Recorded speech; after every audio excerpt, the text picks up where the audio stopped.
Hi everybody, today I am going to be talking to you about you and your planets, and we are going to be looking at Mars. So this is all in connection with my learning around astrology.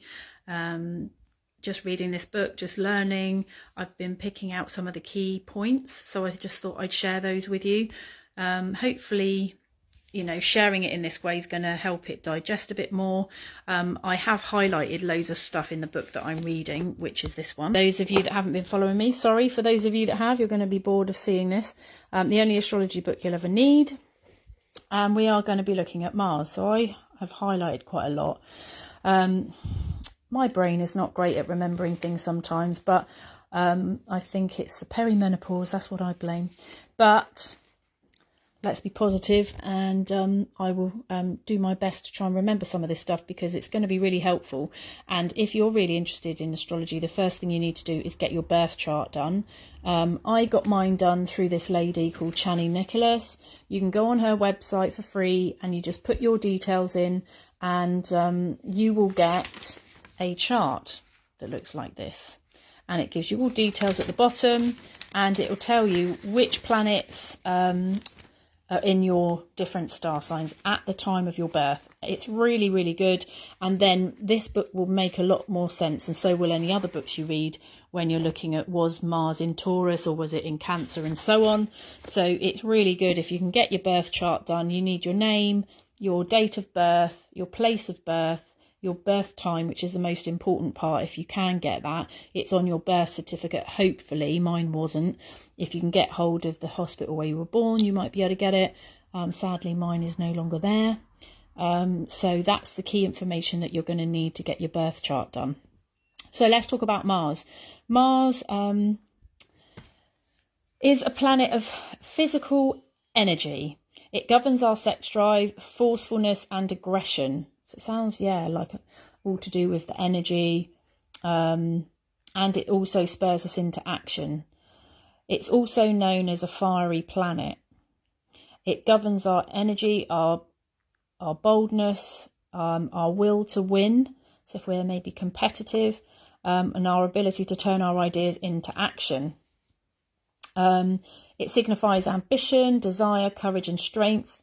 And Mars in your chart indicates what stirs your passions and whether you get your own way, and tells you how accident prone you are. I can be very accident prone. And about your physical endurance. It also can bring strife and conflict and tension and anger into your life, accidents and destruction. So the negative side of Mars is that the power can cause sudden injury or illness. When Mars is in your chart, which obviously you'll know once you've done your birth chart, and then you can, let me know. I can help. I'm more than happy to let you know what the book says.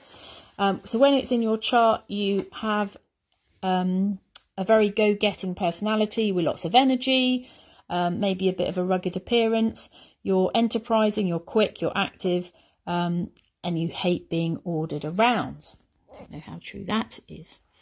If Mars is in your chart, you can be argumentative, reckless, and have issues in relationships. You can be a strong leader, adventurous and pioneering. You can also be quick-tempered, brash, impulsive, and impatient.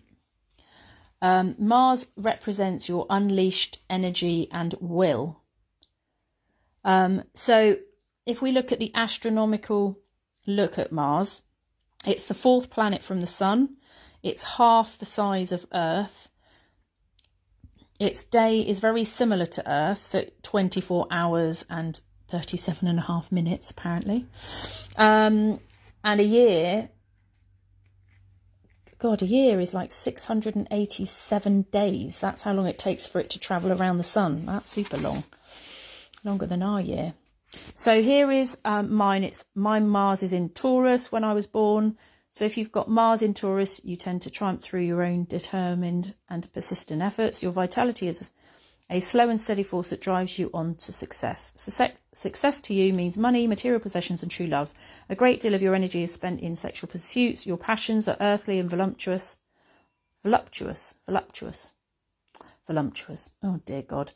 In love affairs, you try to dominate and to possess, and the firmness to your nature can become downright obstinate. Well, that's not very nice, is it? Difficulties tend to arise because you are unwilling to see anyone else's point of view. That's not particularly true for me, I don't think. Because of your tenacity, you have the power to create almost anything you can envision. Sometimes a bent toward depression or temper tantrums mars your happiness. During your lifetime, you often accumulate money and are known as a big spender. TikTok can definitely agree with that. I spend a lot of money on TikTok shops. So this is all about Mars. And then next time we're going to be having a look at Jupiter. Jupiter is like largest planet, I think, if I remember rightly. So next time we're going to be having a little look at Jupiter. So until then, bye-bye.